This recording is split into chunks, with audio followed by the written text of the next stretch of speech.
Hey everyone, welcome to today's Explainer. If you've been following the news for July 9th, 2026, you already know it is incredibly dense.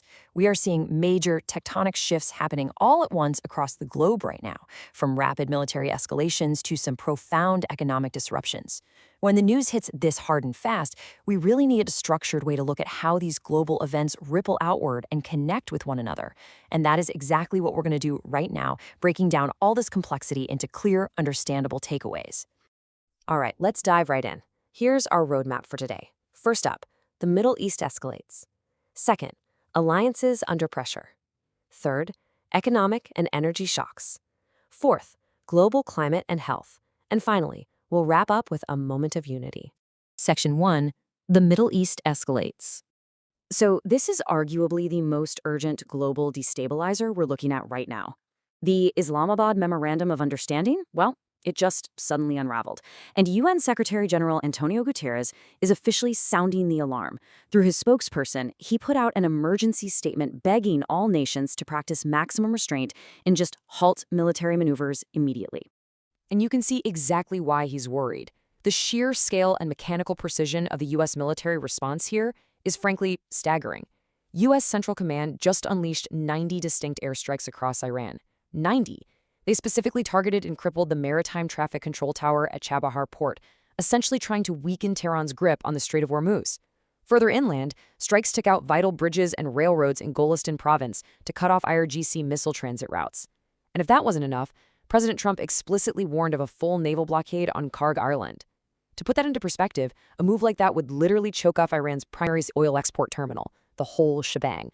Now, in direct retaliation, Iranian forces fired right back. They launched this massive swarm of missiles and attack drones targeting Bahrain, Kuwait, and a U.S. base in Jordan. The good news here is that regional defense networks actually managed to intercept all the incoming threats. But still, a massive kinetic spike like this, it puts the entire region on an absolute razor's edge. And while all this kinetic warfare is exploding in the Gulf, diplomatic efforts are completely stalling out in Lebanon at the exact same time. The newly appointed Hezbollah Secretary General, Naim Qassem, just publicly and very firmly rejected the U.S. brokered framework agreement with Israel. He flat out announced that Hezbollah forces are going to remain active in the field to confront the IDF. So, any hopes for diplomatic progress on that specific front? Yeah, they're in serious doubt right now. Section 2. Alliances under pressure. So while actual battle lines are being drawn in the Middle East, diplomatic lines are fracturing all over the globe. We're seeing this really stark contrast in alliances today, and this brilliantly illustrates it. On one side, you have President Trump announcing an immediate freeze on all U.S. trade and diplomatic visits with Spain. He's been lambasting Madrid over defense spending and digital taxes. But then, on the flip side, China and Russia are visibly strengthening their ties. They just kicked off live-fire maritime war games near Qingdao. It's a crystal-clear signal of robust bilateral military cooperation right as Western tensions are tightening up. And, the internal friction within NATO doesn't stop with Spain. Closing out that same gathering in Ankara, Turkish President Recep Tayyip Erdogan laid down a very firm demand. He basically asserted that all internal defense restrictions and sanctions among NATO members absolutely must be permanently lifted if the alliance actually expects to hit its updated global capability targets. It really highlights the deep internal policy tensions running through the alliance right now. But hey, it's not all fracturing. If we look over to the Indo-Pacific, we're actually seeing a massive successful energy partnership taking shape. Australian Prime Minister Anthony Albanese and Indian Prime Minister Narendra Modi just finalized this historic agreement. Basically, this landmark deal authorizes Australia to export uranium specifically to fuel India's rapidly growing civilian nuclear energy sector. It's a huge step for Indo-Pacific energy collaboration, and honestly, a major strategic pivot for global energy reliance. Moving on to Section 3, Economic and Energy Shocks.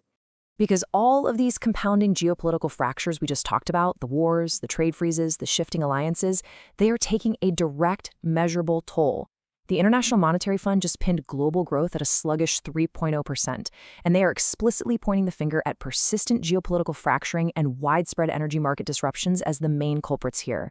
That 3.0% figure, that represents a really heavy deceleration for 2026. Now, sure, the IMF is projecting a slight potential recovery up to 3.4% as we move into 2027, but right now, International instability is just pumping the brakes hard on the global economy. And we can see exactly how these macro shocks materialize on the ground by looking at Russia's current energy crisis.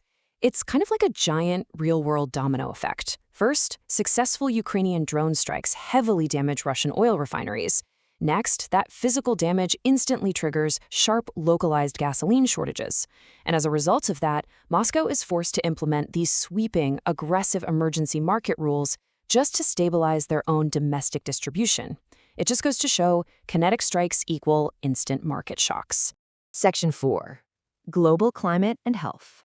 So alongside all these political and economic shifts, we've got immense systemic stressors putting crazy amounts of pressure on human populations right now.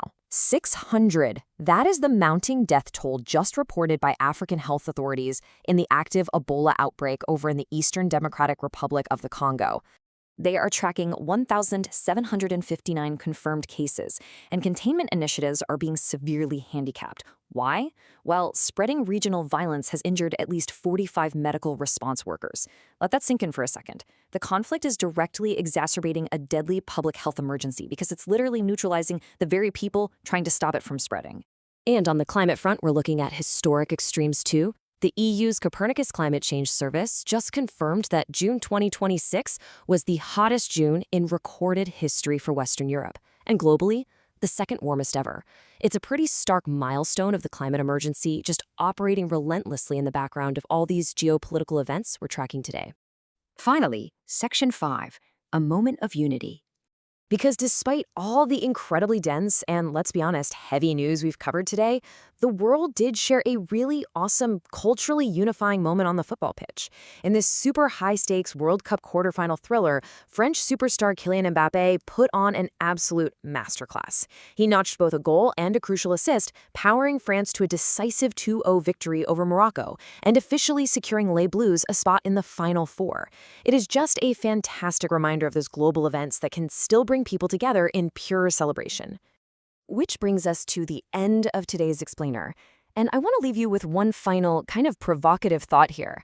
How resilient is our global system in the face of simultaneous kinetic, economic, and climate shocks?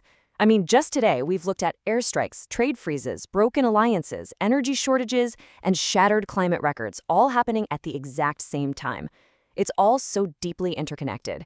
I really encourage you to reflect on how a shift in one area inevitably ripples right into the others.